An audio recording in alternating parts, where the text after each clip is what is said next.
Todd Chrisley may act like he doesn't care, but he does value his children's opinions. It seems according to a new clip of tomorrow night's show, his children have an opinion of him he doesn't like. In an Instagram post, the clip reveals Todd Chrisley's plan. He is determined to fix what his children said about him. In true Todd fashion, it's almost a guarantee he'll go overboard. The clip is captioned, "There is nothing boring about Todd Chrisley." Todd says he can't believe his kids said they were bored. He tells Julie, "I'm fun." He says this since in the last episode, Todd tried to take a nap during a NASCAR race. While he started off not being fun, Savannah Chrisley, Chase Chrisley, and Nanny Faye finally got him to come and hang out for a little.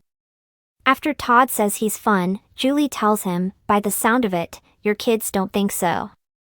While a brief glimpse of him holding a kite doesn't show much promise, he tells Julie he's going to fix their opinions of him. Fans instantly wanted to come to Todd Chrisley's defense on the post. One posted, "I don't know what your kids don't see, but you are too funny." Another said, "Only boring people get bored." Todd took an opportunity to throw a little shade at his wife. He said, "I'm not a member of the boring club. You're the president of it." Fans also came to her defense. One said, "She's not boring, she's Superwoman G's lol." Another said, "Julie is not boring, she just had to be the adult." On their November 11th episode of Chrisley Confessions, he talked about criticism the episode the week before brought her. Fans said on the podcast comment section that Julie cut Chase Chrisley off when he co-hosted with her. He said maybe she did it without realizing it. He commented that Southerners talk faster. Julie also said she may have cut Chase off if he was going down a bad path, but she didn't think she did it. Julie said her feelings were hurt when someone messaged Chase and said she had to stop listening. Todd said who gives a ***T about some rando that sent Chase a message that you don't know. He made a point the rest of the episode to call her out if she cut him off. To read more about the Chrisleys, make sure to come back to TV shows Ace. What do you think about Todd Chrisley? Would you say he's a boring person or exciting? Comment with your thoughts down below. In the grand theater of American reality television, few figures have shone quite as brightly or flamboyantly as Todd Chrisley. The patriarch of Chrisley Knows Best, a show that chronicled the lives of his wealthy, Southern family, Todd became synonymous with over-the-top luxury, sharp-tongued humor, and an ironclad grip on his family's image. He projected an almost theatrical persona, equal parts Southern gentleman and drill sergeant, commanding every scene with precision, sass, and sparkle. Yet, beneath the sequin drapery of his public life, Todd Chrisley was a father, complex, imperfect, and, as it turns out, deeply sensitive to how his children truly perceived him. The incident that stirred the quiet storm within Todd didn't happen on camera. It wasn't scripted, wasn't glamorized, and had no laugh track to cushion the blow.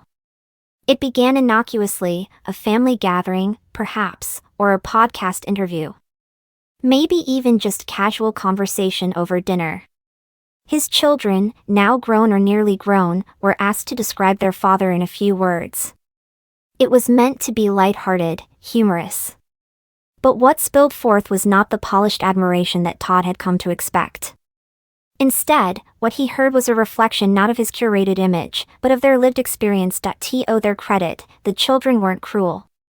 But they were honest. Perhaps too honest for a man who had spent decades controlling the narrative. Words like intense, demanding, overbearing, and dramatic tumbled into the room, clinking like glass marbles on a marble floor, pretty in their truth, but jarring in their impact. Descriptions of their father as someone who could turn minor mishaps into monumental catastrophes, or who struggled to truly listen unless the topic revolved around him, painted a picture that Todd found not only unsettling but personally offensive. It wasn't the first time Todd had faced criticism. But criticism from tabloids, fans, or even detractors in the media was one thing. He could spin that, sweat it away, or laugh it off. This was different. This came from the very people he believed he had protected, molded, and ultimately loved in his own complicated way. To him, their words cut deep not because they were harsh, but because they diverged from the myth he'd so carefully authored. He wasn't just a father, after all, he was the architect of a brand, a family legacy. And this legacy, in his mind, was built on love, devotion, and a clear, unwavering sense of authority. But the reality, as spoken by his children, challenged that foundation. In many ways, this moment served as a mirror for Todd, that didn't flatter or filter. It reflected back not the man he thought he was, but the one his children experienced, someone who loved fiercely, yes, but also controlled obsessively, someone who provided abundantly, yet often at the cost of emotional freedom. The revelation wasn't so much a character assassination as it was a character clarification. His children weren't painting him as a villain. They were just peeling back the glossy veneer. For Todd, who had always valued presentation and perfection, this exposure felt like betrayal. He had invested so much in appearances, in being the flawless father figure with the snappy comebacks and the designer wardrobe, that the raw, human version of himself was foreign, even to him.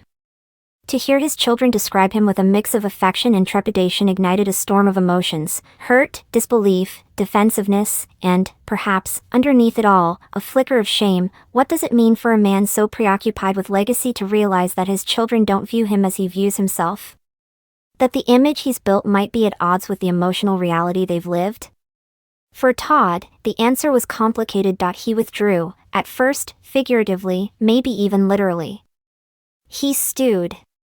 He replayed their words, dissecting them like an attorney scrutinizing testimony. Were they exaggerating? Ungrateful? Misguided? Hadn't he done everything for them, provided a life most could only dream of, ensured their every need and want was met? Hadn't he made sacrifices, bent rules, even broken a few, to keep them safe and comfortable? But even in his indignation, Todd couldn't quite silence the question at the center of it all: had he truly been the father they needed, or just the one he wanted to be seen as? Parenthood is often a paradox. It demands sacrifice but offers no guarantees. It asks for love but doesn't promise understanding. And for someone like Todd, so focused on results, on performance, on being seen as successful, the realization that his efforts may have missed the emotional mark was nothing short of devastating. Yet, in this painful confrontation, there was also the potential for growth. The words of his children, though unvarnished, came not from malice but memory. And memories, by nature, are layered, woven with moments of warmth and frustration, laughter and tension. Perhaps their words weren't meant to diminish him, but to humanize him. To reclaim their own voices in a family dynamic that had long been dominated by one man's vision. In time, Todd began to see that. The initial sting gave way to introspection. He started to ask different questions, not why would they say that, but what have I missed? Not how could they think that? But what have I taught them about love, control, and identity? He revisited old conversations, remembered scenes from their childhood not as he wanted them to be remembered, but as they likely unfolded, moments where his insistence on being right may have overridden their need to be heard. Moments where his desire to protect became suffocating. Moments where his brand of love, though sincere, came laced with conditions, and as he looked back, something shifted. Not dramatically, this wasn't a cinematic redemption arc, but subtly, meaningfully. He began to reach out in quieter ways. Less performance, more presence. Less control, more curiosity. He asked questions not just to respond, but to understand. He began to see that being a good father wasn't about perfection or dominance or crafting the perfect family image, it was about connection. And connection, he realized, thrives not in filtered images, but in unfiltered truth. The road to healing wasn't linear. There were still moments of tension, of reactivity. But there was also laughter, vulnerability, and a new kind of honesty. Todd began to accept that his children didn't need a myth. They needed a man. Not a brand, but a father.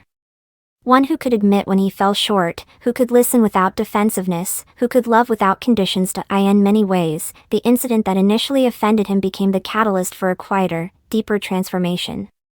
It taught him that offense can sometimes be the first step toward self-awareness. That the most painful truths can also be the most liberating. That love, real love, doesn't require perfection, it requires presence. For a man who had spent so much of his life in front of cameras, crafting a narrative, Todd Chrisley finally began to write a new story. One not for public consumption, but for the people who mattered most. One where he didn't always have to be right, or fabulous, or in control. Just real.